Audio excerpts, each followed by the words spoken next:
After attending a comedy show with friends and family in 2007, Elon University graduate Kyle Fleischmann, known for his compassion and friendliness, vanished without a trace. Surveillance footage captured him leaving a bar and walking towards a nearby pizza shop, but his subsequent actions remain a mystery. This is the puzzling case of Kyle Fleischmann.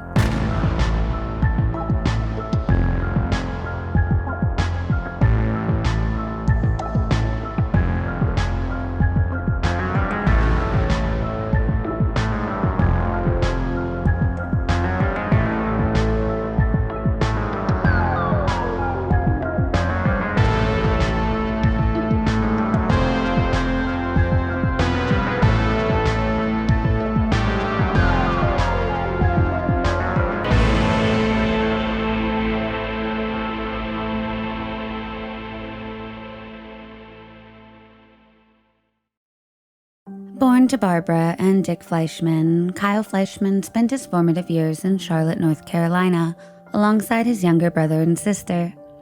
Growing up, he was described by his friends and family as generous, kind, and well-liked by all.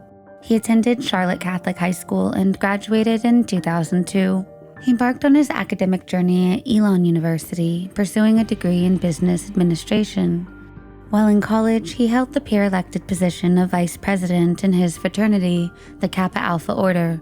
Despite his fraternal obligations, he still actively contributed to the Boys and Girls Club and the Special Olympics throughout his 4 years in university.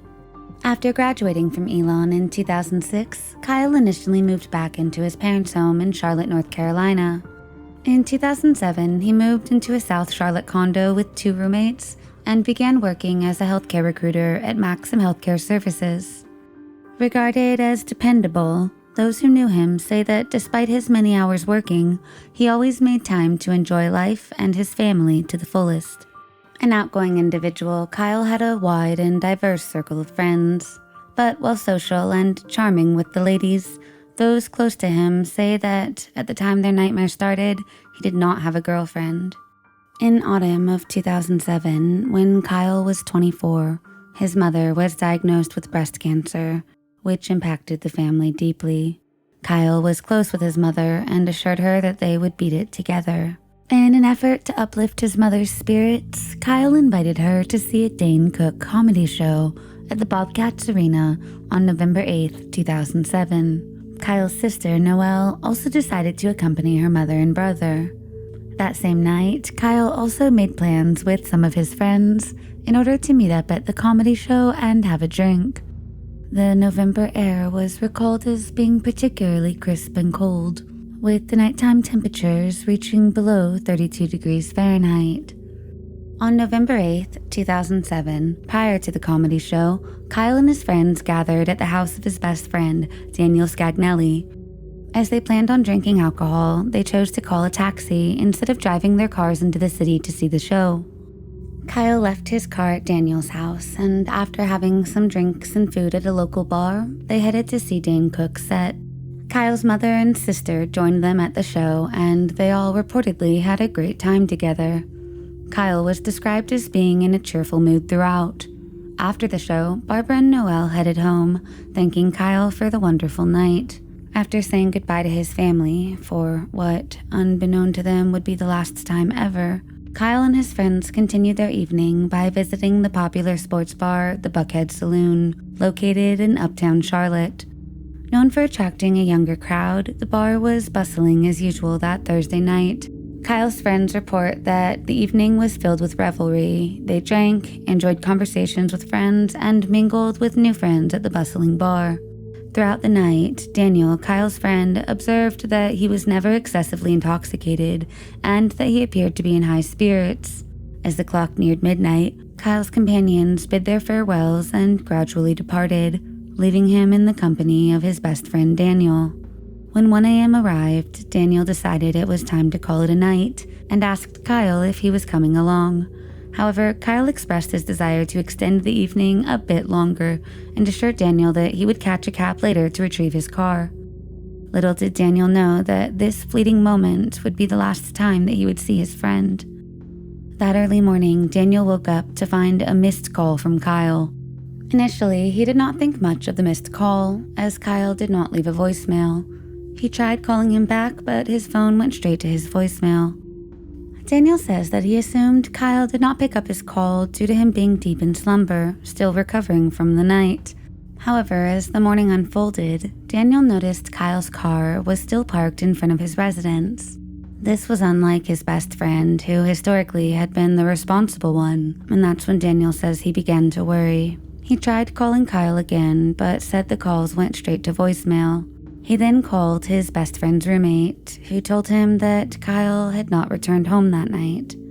At first, Daniel was hesitant to call Kyle's parents, as he did not want to worry them. Eventually, though, he contacted them, thinking Kyle might be at their home. Upon further conversation, however, Daniel was alarmed to learn that Kyle's family had also received missed calls from the 24-year-old early in the pre-dawn hours of November 9th. Due to the nocturnal hour, none of the family members contacted had heard the calls, and they said they had not spoken to Kyle since the night before. After many attempts, they reported back that they too were unable to get in touch with him. Despite this, the family tried not to panic. It was entirely possible Kyle had had too much to drink and had slept on somebody's couch for the night. So, they waited to see if Kyle would arrive at work on time. However, when Kyle did not show up to his workplace, the family reported him missing to police. However, the family learned that as Kyle was an adult, they had to wait 48 hours before he could be reported missing. In the meantime, the family decided to launch their own investigation. They hired a private investigator, and Daniel created a missing person Facebook page in order to help spread the word. Within 2 weeks, the Facebook page had 60,000 people following the case. The police initiated their investigation finally by examining the bar's CCTV footage and interviewing patrons who were present at the time. With the assistance of the witnesses and the surveillance recordings, the detectives were able to establish a timeline of events. According to the CCTV footage, after Daniel departed at 1 a.m., Kyle was seen conversing with a woman at the bar. It appeared that the woman was at the establishment with her boyfriend. Subsequently, Kyle and the woman shared a dance, which evidently displeased her boyfriend. The video footage also captured the moment when the man, accompanied by 2 friends, approached Kyle, leading to a verbal exchange. While the situation did not escalate into a physical altercation, and while the conversation remained relatively brief, this resulted in the man and the woman leaving the establishment. At 2:19 a.m., Kyle placed a call to his sister. However, she did not answer and he did not leave a message, leaving the purpose of the call a mystery. Shortly afterwards, Kyle left the bar as seen in surveillance footage at 2:20 a.m., seemingly forgetting both his coat and his debit card. Like many other patrons, Kyle had handed his debit card to the bartender when he arrived, and throughout the night, his drinks were added to his tab. The bartender mentioned that it was quite common for people to overlook their cards at closing time, leading to the possibility that Kyle genuinely forgot about the open tab. Many speculate that Kyle may have been more heavily intoxicated than Daniel had previously thought, which could explain both his oversight regarding his debit card and why he forgot his coat, even in the chilly 32-degree Fahrenheit weather outside. However, the private investigator, employed by the family, offered an alternate perspective, proposing that Kyle's decision to leave his belongings behind may not have been due to intoxication, but rather a deliberate choice to depart the bar swiftly. According to the private investigator's theory, Kyle may have wanted to catch up with the woman he was dancing with and had hoped to return to the bar to collect his belongings later. It is also possible he left in a hurry to avoid any potential additional confrontations. The precise motive behind his actions remains speculative and open to interpretation. Nonetheless, the next confirmed sighting of Kyle was at 2:30 a.m. Kyle can be seen walking down College Street towards a pizza shop called Fuel Pizza. The camera footage showed Kyle walking from right to left. However, due to the grainy nature of the footage, it was hard to make out if Kyle was excessively intoxicated, although he did not appear to be stumbling. An employee of Fuel Pizza told police that Kyle had come into his restaurant and ordered an extreme slice of pizza with all the toppings. The pizza place did not have CCTV, but Kyle's father confirmed that his son often ordered pizza in the extreme style, so when he heard about the pizza with everything on it, he was confident it was Kyle. The employee did not notice if Kyle left alone or with somebody else, as the restaurant became busy with late-night customers. After leaving the restaurant, Kyle made several phone calls. At 2:42 a.m., he called the Buckhead Saloon, possibly to inquire about his left belongings. The call lasted only 10 seconds. Unfortunately, no one answered. Kyle then proceeded to make 4 calls to his father's office phone between 2:42 a.m. and 2:57 a.m.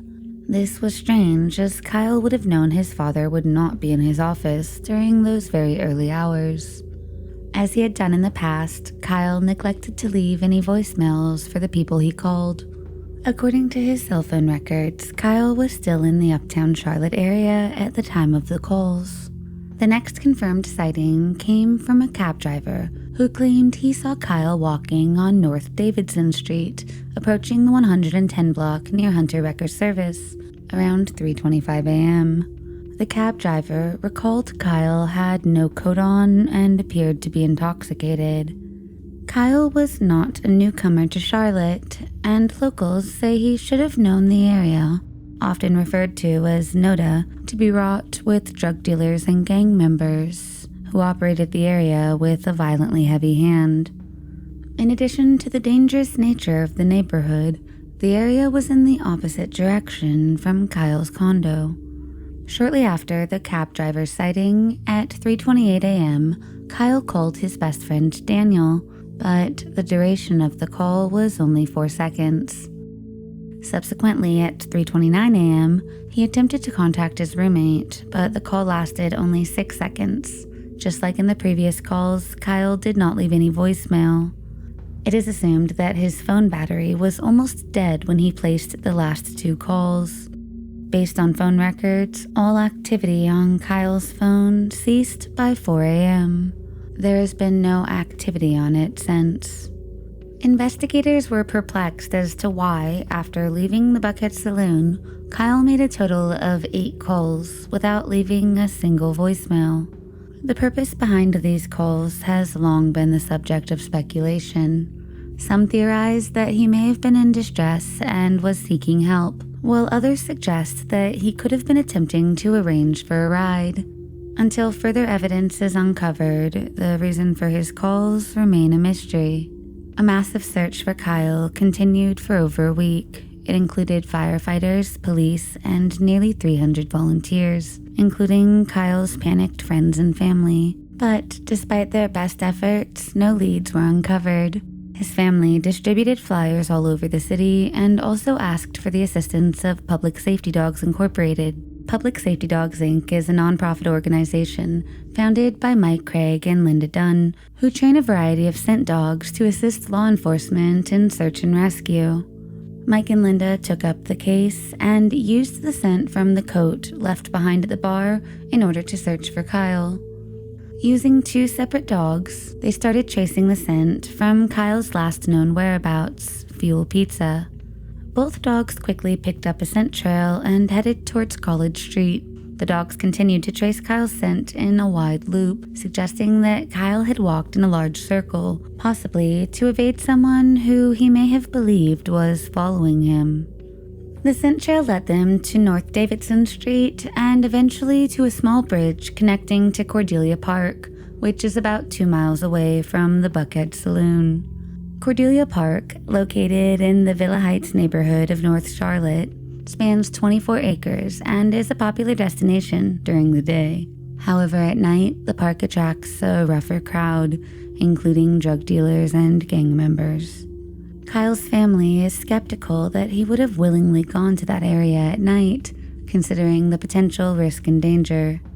The handlers of the dogs, Mike and Linda, initially searched the park for Kyle, but they called off their search as it was evening and they noticed several suspicious individuals. They resumed their search the following morning. The dogs picked up the scent from the park, leading them to a nearby construction site situated at 16th Street and North Davidson, just 200 yards away from Cordelia Park. Upon arriving at the construction site, Linda sensed what she could only describe as, quote, the scent of death, raising the possibility that that location might have been used to dispose of Kyle's body. The construction site was in the process of building a new apartment complex, and the dirt was freshly overturned. While there was a possibility that someone may have chosen the construction site to conceal a body, it was equally plausible that the scent originated from bodily fluids that did not belong to Kyle. While the scent dogs thoroughly searched the area, they were unable to discover any significant leads. Concerned, the authorities were summoned and they brought in cadaver dogs, specifically trained not to detect the scent of a live person, but that of human remains. The entire construction site was then meticulously searched by police, using ground-penetrating radar and by physically poking the dirt with sticks. However, despite their thorough efforts, nothing of significance was found.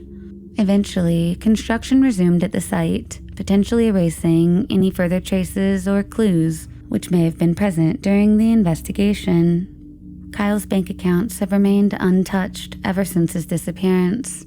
It is believed Kyle only had about $6 cash on him at the time he went missing. Despite extensive searches, no trace of Kyle Fleischmann was ever found. There have been a number of theories, but none have been confirmed.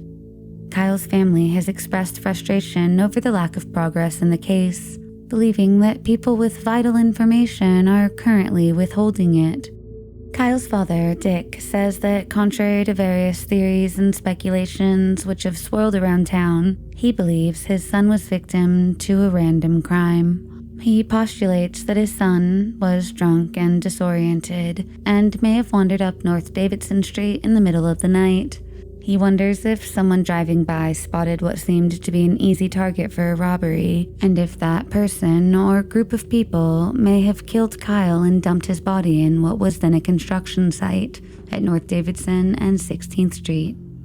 The family eventually left Charlotte in 2010 and moved to Hilton Head, South Carolina, and then to Florida, where they currently live. At the time of his disappearance, Kyle was 24 years old and stood at a height of 6 feet. He weighed approximately 180 pounds and had brown hair and green eyes. At the time, he was carrying his cell phone, wallet, and a set of keys. Kyle was not known to have any enemies. If you have any information about Kyle, please call the Charlotte-Mecklenburg Police Department at area code 704-336-7600. Thank you so much to all of our patrons who make this possible.